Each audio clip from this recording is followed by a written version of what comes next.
Bienvenidos al seminario Presidencia Española y Autonomía Estratégica de la Unión Europea, organizado por Ideas y Debate en esta Facultad de las Ciencias Jurídicas y Sociales de Toledo. Tras la interesante primera reunión, se abre a continuación una mesa redonda bajo el título Una Europa industrial y con liderazgo climático para competir con Estados Unidos y China. Y comenzamos presentando a los participantes de esta mesa. Ana Barreira es abogada y directora del Instituto Internacional de Derecho y Medio Ambiente, una organización con más de 25 años de experiencia. Es copresidenta de la sección de Energía y Medio Ambiente del Ilustre Colegio de la Abogacía de Madrid. Inició su andadura profesional en el Departamento de Derecho Ambiental de la firma Allen & Overy de Londres en 1993. Ha trabajado como consultora internacional en elaboración de proyectos para el Banco Mundial, para la Comisión Europea, relacionados tanto con la elaboración de leyes ambientales como con su aplicación en Albania, Bosnia-Herzegovina, Croacia, Eslovaquia, México, Montenegro, Portugal, Serbia y Turquía, así como para el mecanismo de cumplimiento del Banco Europeo de Inversiones. Bienvenida, Ana. Y también está con nosotros Jesús Soto Pineda, es decano del claustro de profesores de los 4 campus de Schiller International University. Estos campus están en Tampa, París, Madrid y Heidelberg. Es experto en Derecho de la Competencia, es también abogado, consultor e investigador, y entre sus numerosas publicaciones destacan las dedicadas a la defensa de la competencia en la Unión Europea, los objetivos y principios del derecho antitrust y de la competencia desleal, carteles, ayudas estatales y obsolescencia programada. La Universidad Schiller es una universidad privada fundada en el año 64 y, como hemos dicho, tiene campus en Madrid, París, Heidelberg y Tampa. Y vamos a abrir, si les parece, la mesa en torno a la autonomía estratégica abierta. Quizás la referencia más cercana nos lleve a la semana pasada a esa cumbre de Granada, donde, bueno, además de ser el foco de atención política y, por qué no decirlo, artística del mundo, bueno, pues entre otros temas se ha hablado de la autonomía estratégica abierta. Quizás podríamos hacer una primera acercamiento. ¿De qué estamos hablando cuando hablamos de la autonomía estratégica? Profesora, profesor. A mí me habían comentado que esto íbamos a hablar sobre la Europa industrial con liderazgo climático para competir con pero era para aterrizar. Sí. Entonces, bueno, sobre la autonomía estratégica, creo que la Unión Europea tiene que trabajar mucho en este sentido, como vamos a ver luego posteriormente, debido a los compromisos climáticos que estamos asumiendo, que son necesarios, y todos los materiales críticos que se requieren para poder hacer frente a la lucha contra el cambio climático, cumplir con esos compromisos asumidos por la Unión Europea y que, sin embargo, Europa, desde luego, no tiene ninguna autonomía en este sentido. Profesor. Bueno, autonomía estratégica. Es una expresión que, la verdad, no merece tampoco mucha explicación si la analizamos de forma etimológica. Lo que sí está claro es que Europa necesita poder subsistir sin otros agentes que vengan de afuera, que tengan que proveer los bienes y servicios básicos que necesitan los ciudadanos europeos. No necesitar de los otros, no necesitar de agentes extranjeros en un ecosistema competitivo y mercantil como el que tenemos en el mundo actualmente es inverosímil. Es claro que se va a necesitar seguir dependiendo de ellos en múltiples facetas, pero vale la pena analizar, y aquí lo vamos a hacer, y entiendo que Ana desde el punto de vista medioambiental y yo desde el punto de vista del derecho de la competencia, si esas dos materias configuran una barrera o configuran una oportunidad para lograr esa autonomía estratégica para la provisión de bienes o servicios de todos nosotros los que tenemos la suerte de vivir en la Unión Europea. Sí, quizás a partir de la pandemia nos dimos más cuenta de que, bueno, estábamos de alguna manera, éramos más vulnerables en muchos ámbitos de la vida, pero también en este ámbito, cuando empezaron a faltar los mercados europeos determinados bienes de primer uso. Por ejemplo, todo el mundo se acuerda de las mascarillas, pero había mucho más, todos los componentes y tal. ¿Cómo se conjuga eso, como decía la profesora Ana, con los desarrollos que nos piden de cara al cambio climático? ¿Es posible? Porque claro, se establecen ahí muchas líneas, no sé si de encuentro, pero sí a primera vista de desencuentro, ¿no? De conflicto. Sí. Bueno, en primer lugar tenemos que tener en cuenta la realidad física, que es la que de alguna manera nos hace tomar respuestas, y de hecho la comunidad internacional en materia de lucha contra el cambio climático tiene muy en cuenta, porque son dos aspectos fundamentales para la toma de decisiones, que son la ciencia y la economía. Entonces, tenemos el panel intergubernamental de cambio climático, que lleva elaborando informes de evaluación desde el año 1990, tenemos los datos sobre el cambio climático desde 1990, bueno, y de antes, hay científicos de la NASA, pero concretamente no me quiero ir tan atrás en el tiempo, aunque hay mucha gente de nuevas generaciones, porque tengo la sensación que a veces parece que antes no se trabajó para hacer frente al cambio climático, pero se llevan décadas haciéndolo. Quizá la respuesta no ha sido la suficiente, pero sí se ha trabajado en esto. El sexto informe del panel intergubernamental de cambio climático, junto con el informe publicado en el año 2018 sobre el 1,5 grados, que es el objetivo del Acuerdo de París de no incrementar la temperatura global del planeta por encima del 1,5 grados, dice, para poder lograr eso necesitamos reducir las emisiones al menos en un 43% para el año 2030, ¿vale? Entonces, teniendo en cuenta eso que nos indica la comunidad científica, tenemos que tomar medidas.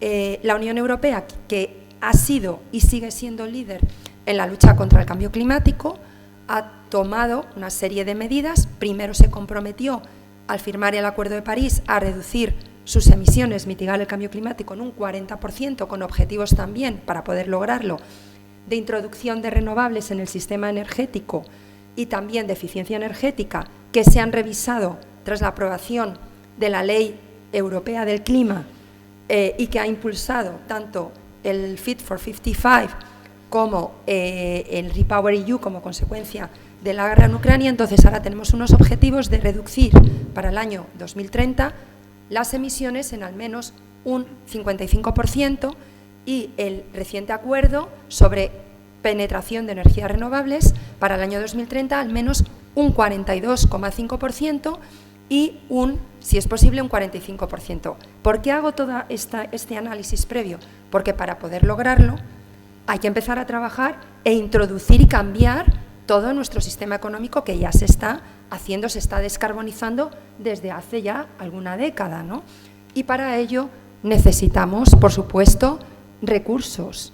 Tenemos un marco jurídico que nos indica. El marco jurídico es muy importante, pero también necesitamos incentivos económicos, como ha hecho Estados Unidos con su IRA o Inflation Reduction Act, que ha introducido beneficios fiscales para todas estas cuestiones, pero al mismo tiempo también necesitamos recursos. Y como ya se ha dicho en la mesa anterior, China tiene el control sobre estos recursos, pero también tenemos que tener en cuenta que es que China es el país más contaminante desde el punto de vista de emisiones de CO2 en la última década, y por tanto ha estado también tomando medidas porque la comunidad internacional, bajo el marco de la Convención Marco de Naciones Unidas de Cambio Climático, se está exigiendo que tome medidas también.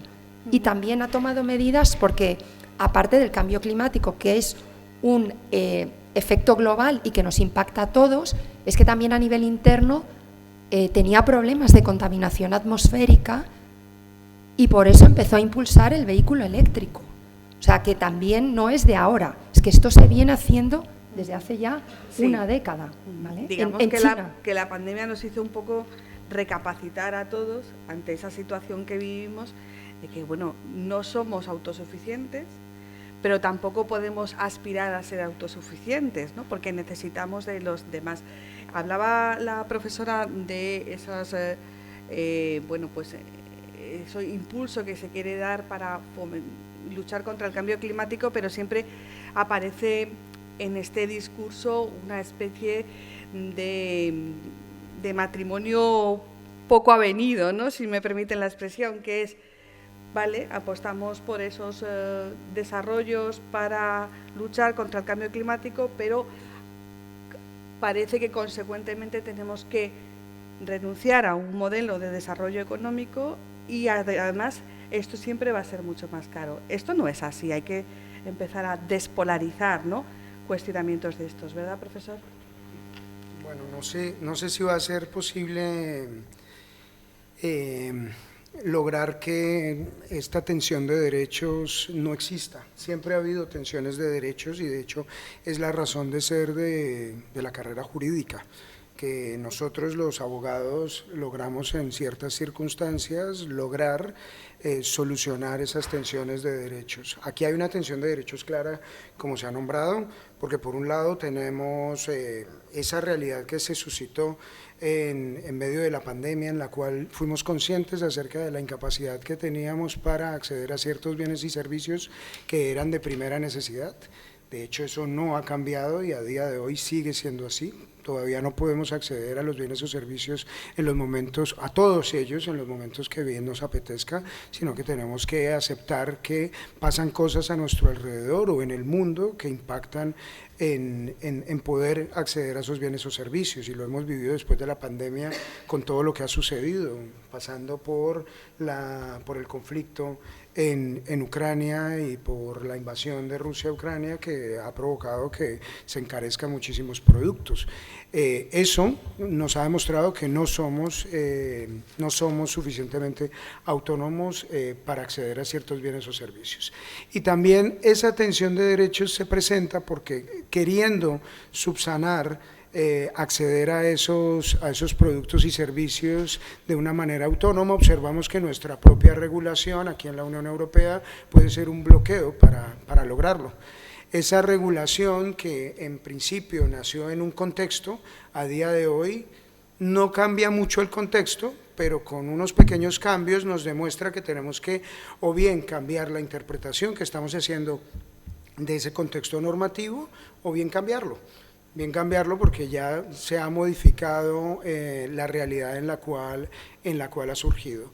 Un mundo, además, en el cual sucede muchísimo aquello y en el cual intereses, por ejemplo, como los medioambientales, que hace 20 años quien los nombraba parecía una persona completamente de izquierdas, que no tuviera una conexión con la realidad económica. A día de hoy eso ya no, afortunadamente, ya no se entiende así, sino que se entiende como una necesidad sin la cual no podemos vivir, dado que vivimos en un planeta finito que no puede aceptar bajo ningún concepto un crecimiento infinito.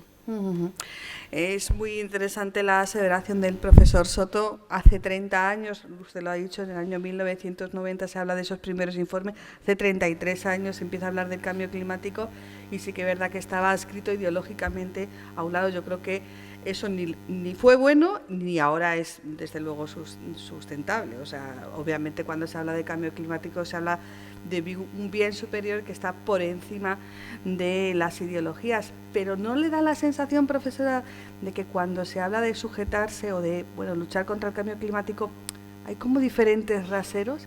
¿A algunos países se les permiten más cosas o hacen más cosas que otros? No es que se permita, es que el micro está acá. No es una cuestión de permisión, es una cuestión de cómo se construyó la arquitectura de protección del sistema climático bajo la Convención Marco de las Naciones Unidas sobre Cambio Climático en el año 1992, en la Conferencia de Río, que también debo recordar que se firmó la Convención sobre Diversidad Biológica, porque también me preocupa que estamos haciendo demasiado hincapié en el cambio climático, cuando, antes que he podido intervenir con una pregunta, tenemos también que lograr un equilibrio del sistema de cómo funciona el planeta, y hay unas interrelaciones entre la biosfera, la geosfera, la hidrosfera, todo está interrelacionado. Ahora, dicho esto, en la Convención Marco de las Naciones Unidas sobre Cambio Climático se introdujeron principios como el principio de responsabilidades comunes pero diferenciadas, ¿vale? ¿Qué sucede con este principio? Pues que hay unos países, de hecho, el cambio climático se ha generado por la quema de los combustibles fósiles. Evidentemente, unos países iniciaron, era una forma, pues, además, bueno, me remito, por ejemplo, cómo surgen las comunidades europeas. La primera, la Comunidad Económica del Carbón y del Acero, pero evidentemente estamos en otro contexto histórico, o sea, acabábamos de salir de una Segunda Guerra Mundial, pero tenemos la quema de combustibles fósiles y es un modelo económico que se creó y que en los años 50 aparece la gran aceleración con una gran revolución, no de la primera, revolución industrial, y esto ha generado una gran emisión de gases de efecto invernadero, mientras que países en desarrollo no estaban contribuyendo.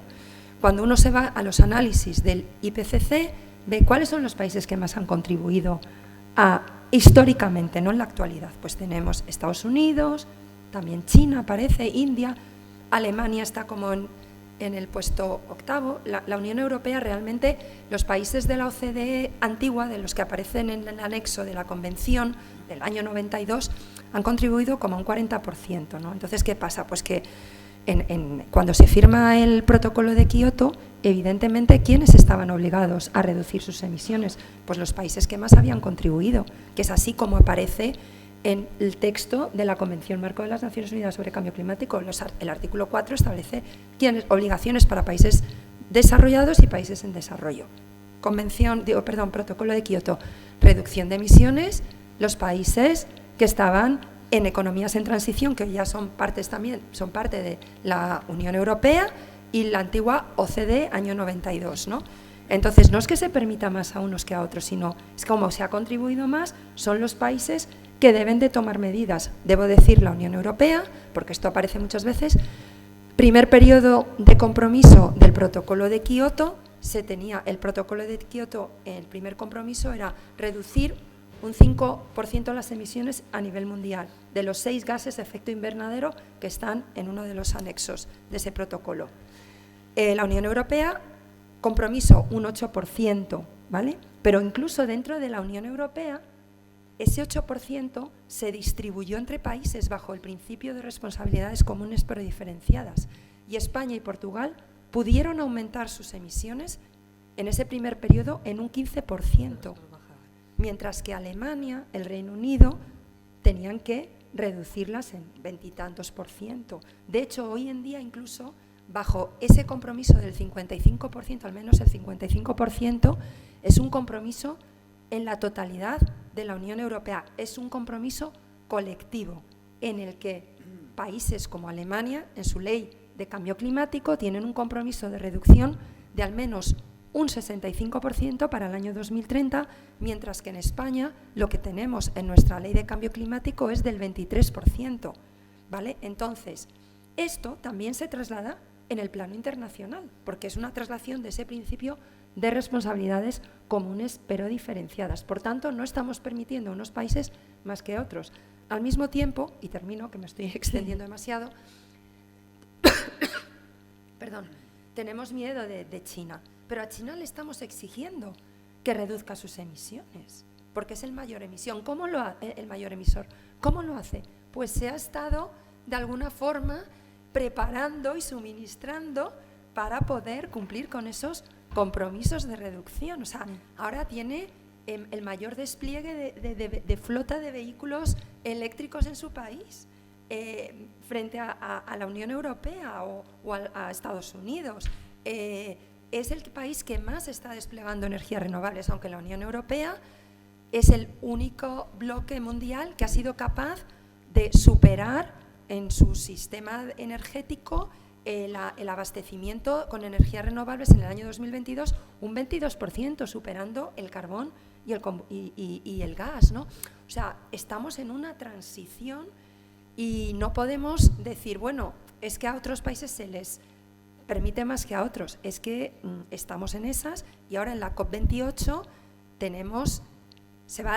el objetivo es que se alcance un acuerdo de triplicar las energías renovables a nivel mundial.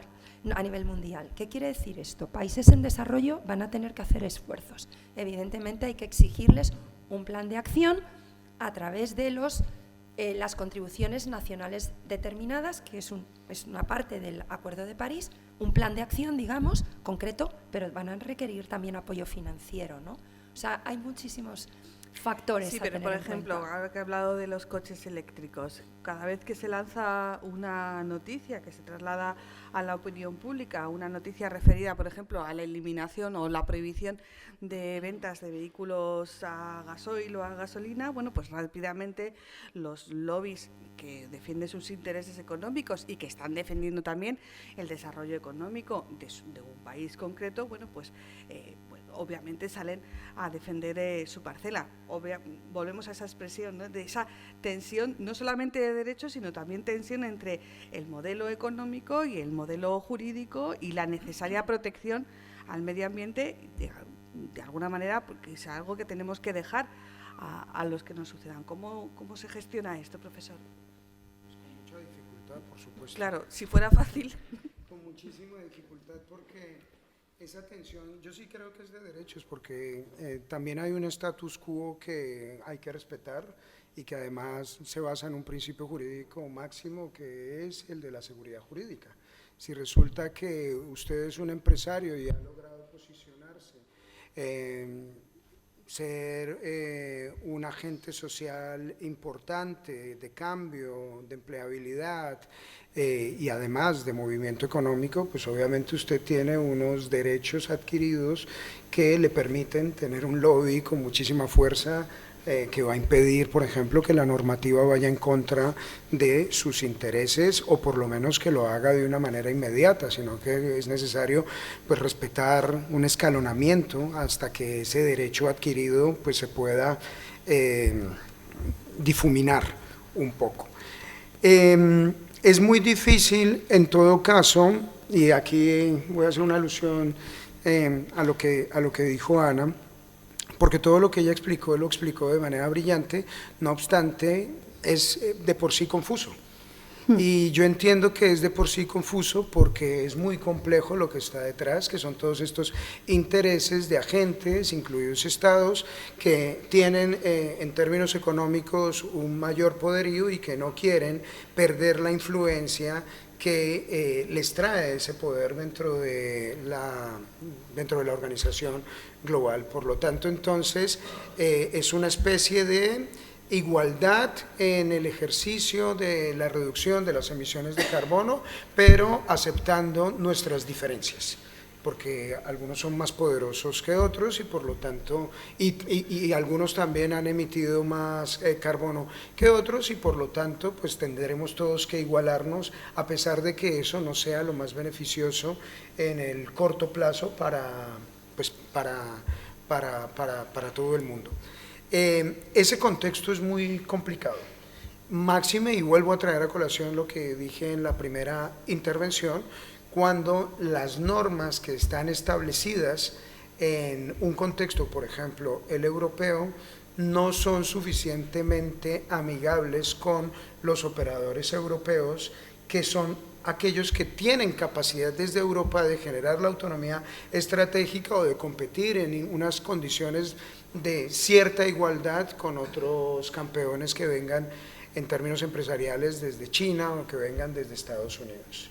Es un contexto muy complicado que va a provocar cambios normativos, que va a provocar cambios en la aplicación normativa y que va a provocar y que tiene que provocar también unos cambios institucionales, que con toda la conciliación que eso conlleva en la Unión Europea no va a llegar rápidamente, porque a pesar de que formemos parte de una unión, cada uno también tira para su lado un poco porque tiene sus intereses peculiares.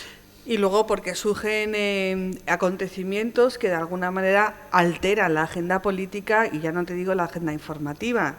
La pandemia fue un acontecimiento que alteró la agenda política, la agenda informativa, la agenda social y nos hizo, bueno, recapacitar sobre algunas cuestiones, pero luego tenemos el conflicto de Ucrania que de alguna manera reprioriza todas estas medidas, porque sí que es verdad que la lucha contra el cambio climático siempre se plantea, y yo creo que quizás en eso caemos mucho, en una lucha a largo plazo, y ya no es tan largo el plazo, ya tenemos que acotar y decirnos que los objetivos tienen que estar allá. Nos quedan 10 minutos, 10-15 minutos, Perdón. Ahí tiene que haber preguntas. Vale, pues una sola cuestión para aterrizar un poquito el tema. ¿Podemos seguir apostando por la lucha contra el cambio climático sin que eso suponga una merma en el desarrollo económico de los territorios de la Unión Europea, o hay que renunciar a algo, profesora? No, al contrario.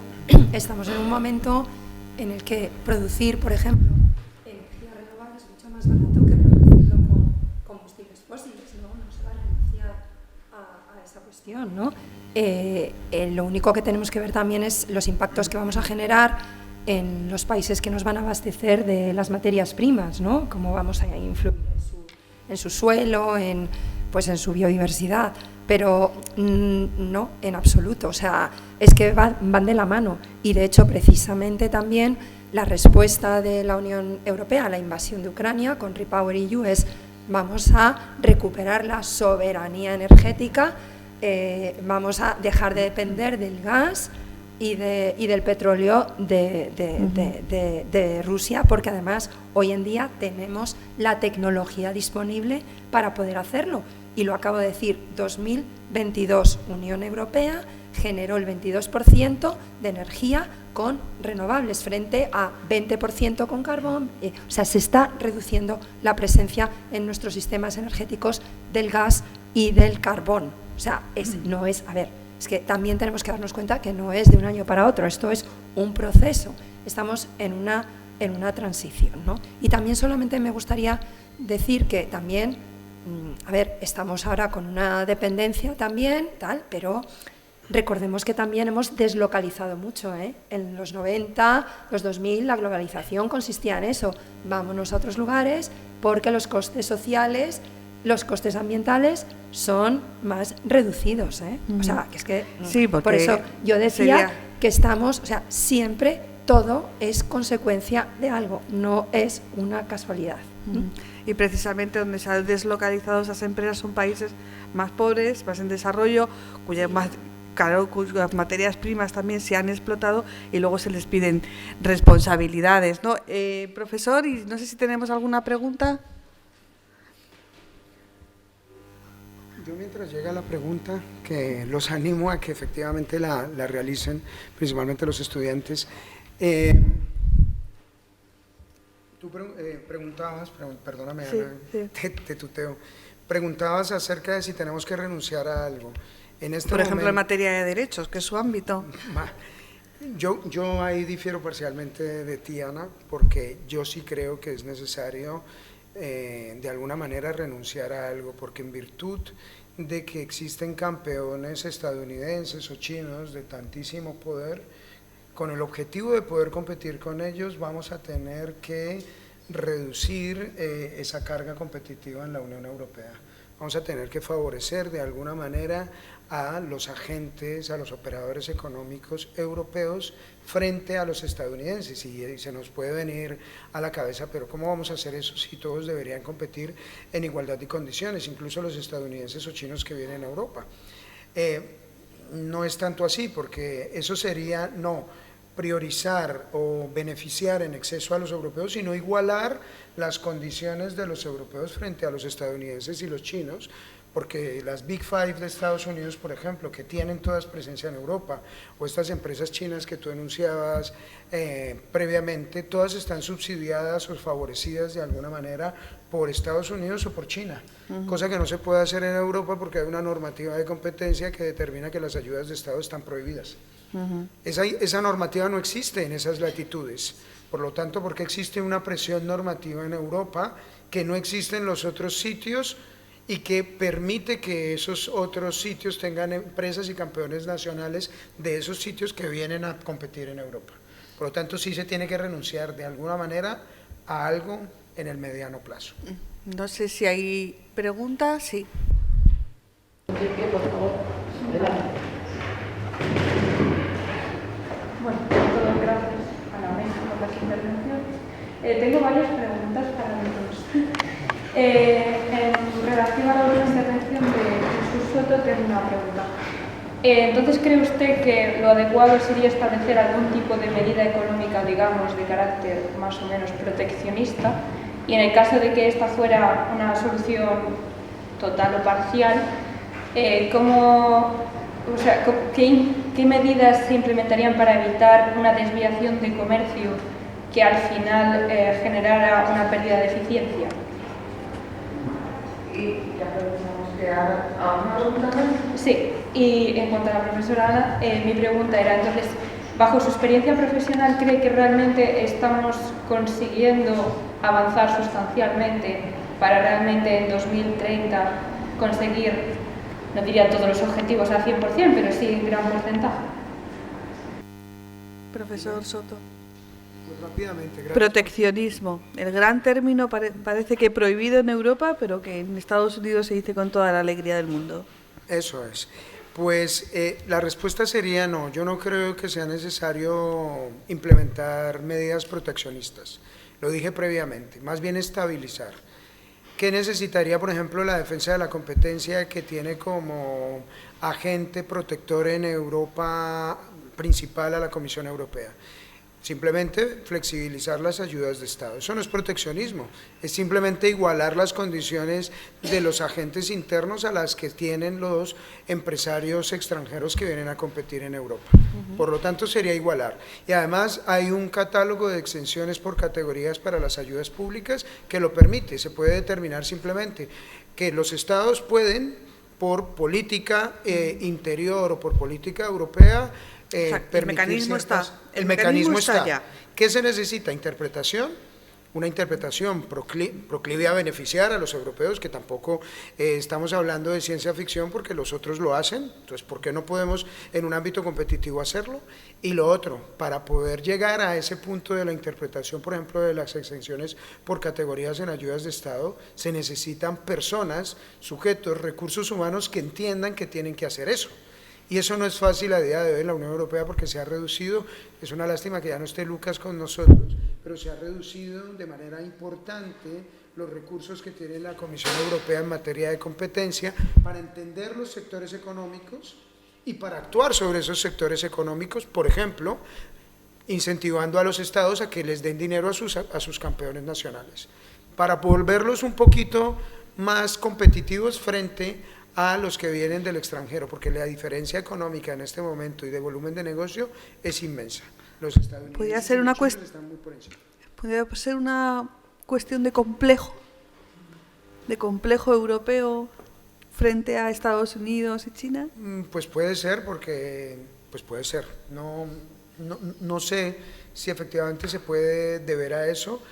Hay un temor, y yo interpreto que hay un poco de ese temor en tu pregunta, a perder a que los agentes estadounidenses o a las empresas estadounidenses o a las chinas vengan a Europa. Entonces, ¿dónde se van a desarrollar en exclusiva? En sus estados. Lo dudo mucho. Europa se puede dar el lujo, simplemente por historia, de no tener ese complejo y de recibir a esos operadores con reglas.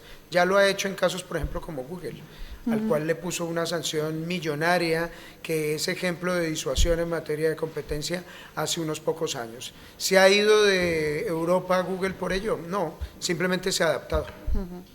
Profesora Ana, ¿hay avances, algo en positivo? Porque parece que cuando hablamos de los objetivos de desarrollo y de la lucha contra el cambio climático estamos siempre en el condicional, incluso en la profecía en algunos casos, y yo creo que sí que hay cosas y hay que contarlas, ¿no? Claro, a ver si puedo. A ver si llega, ¿no? Mi garganta va cada vez más afectada.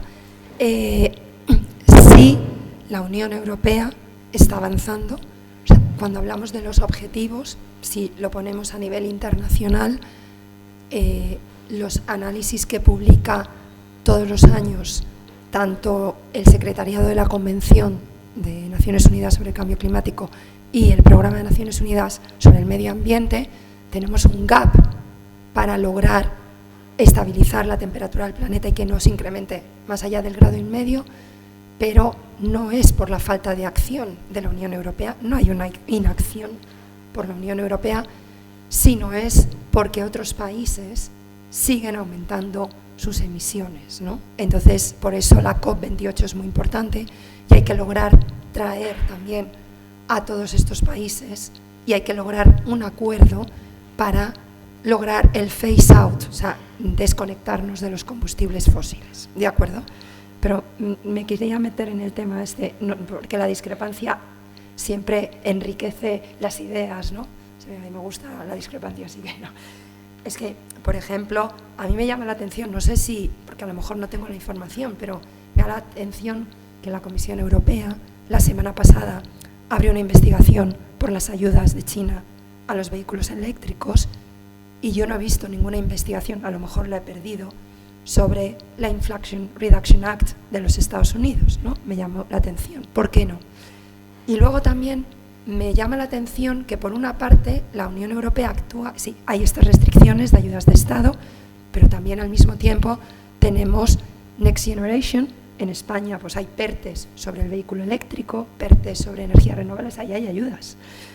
Y también tenemos un sistema en la Unión Europea del funcionamiento de los mercados eléctricos, por ejemplo, el mecanismo de pagos por capacidad, que venga a pagar, por ejemplo, a centrales de gas que están paradas solamente por el hecho de estar disponibles en el sistema. Y eso la Unión Europea no acaba de finalizar esas ayudas. Entonces, tenemos un sistema de ayudas un tanto contradictorias con las necesidades actuales de descarbonización. Eso es lo que opino. A lo mejor estoy equivocada, por supuesto. No sé si hay alguna otra pregunta más.